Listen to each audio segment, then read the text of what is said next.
जय श्री कृष्ण। अपनी इस आध्यात्मिक यात्रा में आज हम धीरे धीरे चलते हुए 8वें अध्याय तक आ पहुंचे हैं। अपने 7वें अध्याय में जहां हमने चर्चा भगवत ज्ञान शीर्षक के अधीन की, इस अध्याय यानी 8वें अध्याय को विद्वान भगवत प्राप्ति का शीर्षक देते हैं। इस अध्याय में कुल 28 श्लोक हैं।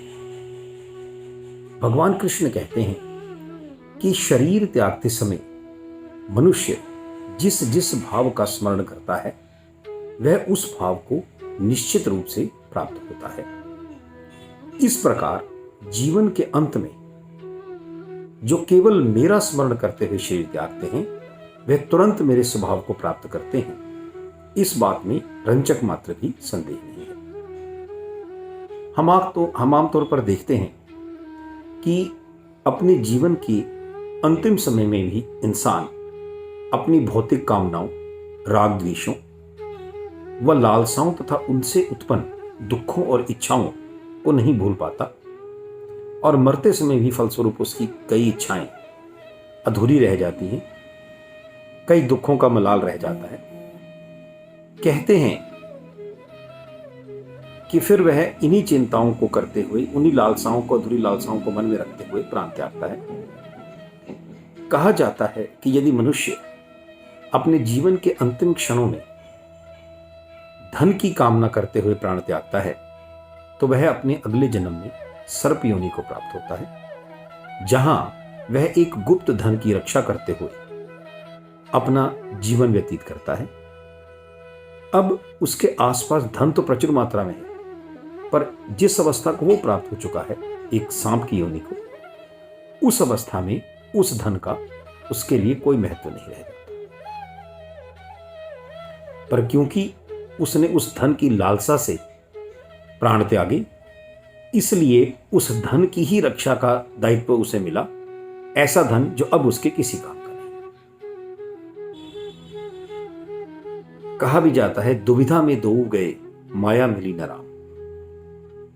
राम तो इसलिए ना मिल सके क्योंकि प्राण त्यागते समय उनका चिंतन नहीं किया, उन्हें स्मरण नहीं किया, और माया का स्मरण किया। माया तो मिली, पर ऐसी मिली जिसका उसके लिए कोई लाभ नहीं, कोई यूज नहीं। कहा जाता है कि महाराजा भरत जैसे महापुरुष जब प्राण त्याग रहे थे तो उन्हें एक हिरण का स्मरण हो आया। फलस्वरूप अगले जन्म में उन्हें हिरण योनि प्राप्त हुई, क्योंकि मरते समय उन्होंने एक हिरण का चिंतन किया था। इसलिए कहा जाता है कि मृत्यु के समय सांसारिक विषयों की चिंता छोड़कर, कम से कम उस समय तो ऐसा करना चाहिए, सांसारिक विषयों की चिंता छोड़कर हमें केवल और केवल परमात्मा का ही चिंतन करना चाहिए। अब अगला मन में प्रश्न आता है कि क्या कोई विधि भी है? ठीक है, प्रभु का स्मरण करना चाहिए, पर क्या उसके बारे में भी भगवान कृष्ण ने कुछ कहा? उत्तर है हाँ।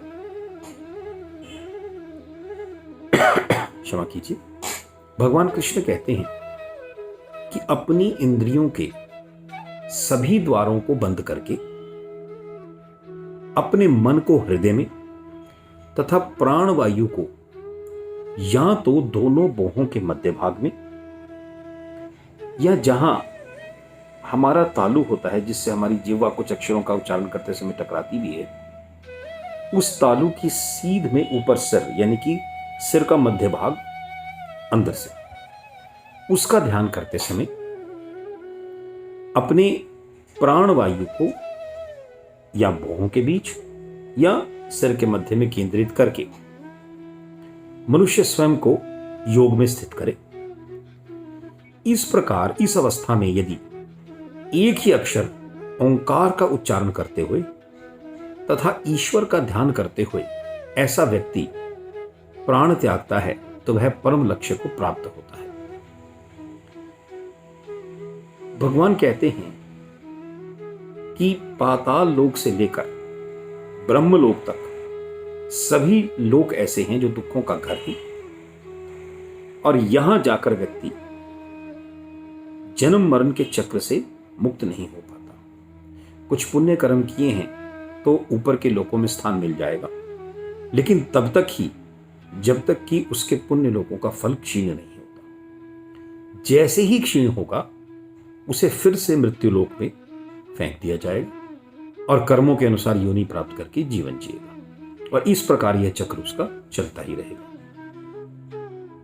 किंतु भगवान कहते हैं कि जो मुझे पा लेता है वह फिर इन जन्म मरण के चक्रों में नहीं पड़ता, दोबारा से इस लोक में नहीं आता।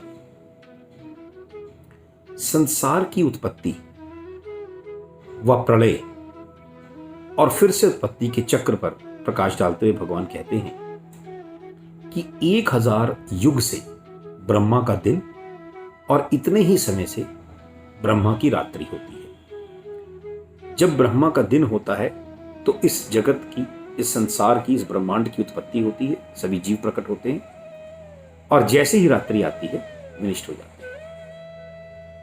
और रात्रि के बाद हम जानते हैं फिर से दिन आएगा तो वो फिर उत्पन्न होंगे, और फिर रात्रि आएगी फिर नष्ट होंगे। तो इस प्रकार जीवन मरण का चक्र ब्रह्मा के एक दिन और एक रात के अनुसार चलता है, ऐसा गीता का मत है।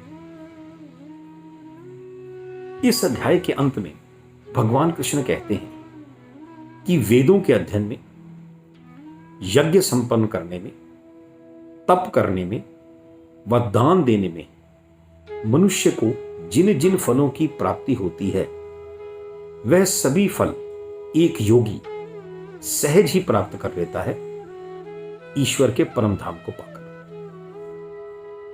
इस प्रकार हम देखते हैं कि पुनः एक बार फिर भगवान कृष्ण ने एक कर्म योगी के महत्व और उसकी श्रेष्ठता को सिद्ध किया है।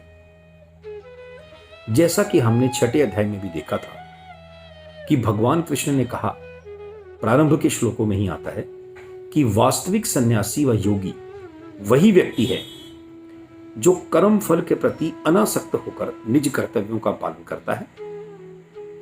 और इस अध्याय में भी भगवान कृष्ण ने बताया कि ऐसा व्यक्ति वेदों के ज्ञान, उनके अध्ययन, यज्ञ, तप व दान करने के फलस्वरूप मिलने वाले पुण्यों को अपने कर्म योग में स्थित रहकर भी सहज ही प्राप्त कर सकता है।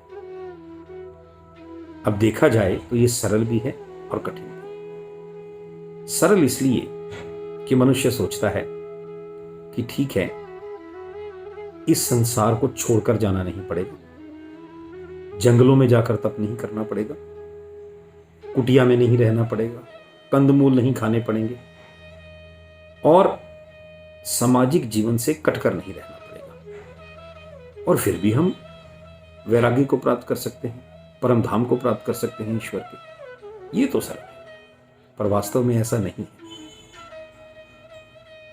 यदि हम देखें, एक कहावत आती है, आंख से ओझल दिल से ओझल। एक व्यक्ति जो मन कड़ा करके, कठिन बहुत है लेकिन किसी तरह कड़ा करके इस संसार को छोड़कर जंगलों में चला जाता है, अब वो वहां रह रहा है, उसे प्रलोभन देने वाले साधन, ऐसी वस्तुएं वहां है नहीं, तो शुरू शुरू में कुछ आकुलता व्याकुलता होती है, बेचैनी होती है, पर अंत में मन स्थिर हो जाता है। अब दूसरी तरफ एक गृहस्थ देखें, वो आम जीवन जी रहा है, उसके आसपास लोग रिश्वत ले रहे हैं, उसके घर वाले उसे बार बार सता रहे हैं कि वो देखो फलां आदमी तुम्हारे जैसे पद पर ही है, उसने इतने लाख की गाड़ी ले ली, उसने ये सुविधाएं जुटा ली, तुम कुछ नहीं कर रहे। विषय वासनाओं को भड़काने वाले साधन हैं, वस्तुएं हैं, लोग ठगी कर रहे हैं, उन्नत हो रहे हैं, ऐश्वर्यशाली जीवन जी रहे हैं, तरह तरह की चीजें खा पी रहे हैं, अमोद प्रमोद के साधन जुटा रहे हैं। इन सब में भी अपने मन को टिका कर रखना वास्तव में कठिन।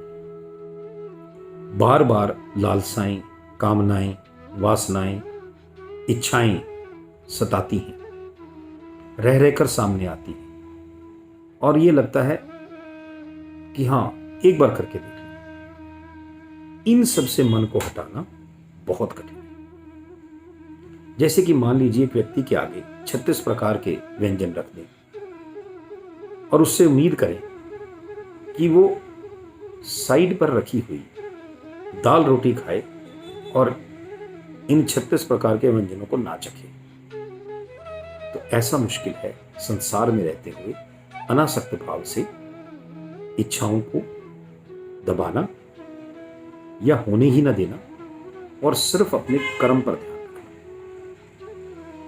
यही कारण है कि भगवान कृष्ण ने ऐसे व्यक्ति को, ऐसे सामाजिक ग्रस्त व्यक्ति को कर्मयोगी कहा।